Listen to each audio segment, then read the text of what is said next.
And now to the Biden presidency. President Joe Biden announced Vice President Harris will lead the effort to tackle a sudden surge of migrants at the U.S. southern border. The announcement came as the federal government opened another emergency shelter to deal with the influx. CBS 4's Danya Bacchus reports.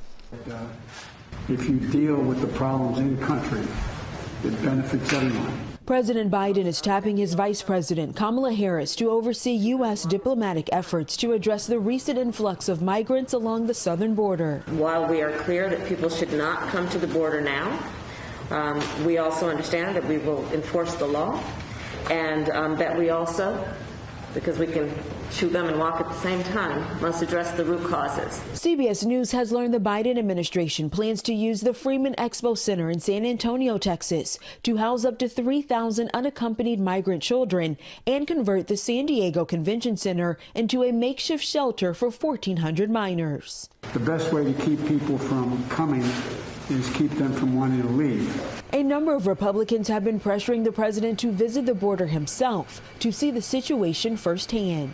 For 4 years, we heard Democrats going on and on about kids in cages. Well, Joe Biden desperately does not want you to see the Biden cages. They have frozen deportations. They have done away with, rolled back the Remain in Mexico policy. Appearing on CBS this morning, Vice President Harris maintained the situation is a result of Trump-era immigration measures and said a visit to the border is in the works. Yes, we will go.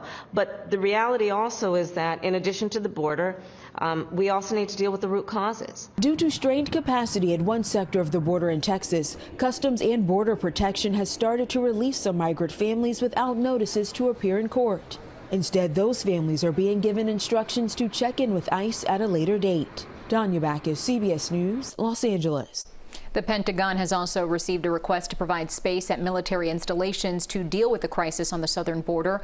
A third base, Peterson Air Force Base in Colorado, is now being surveyed to determine if it is a suitable place for housing unaccompanied minors.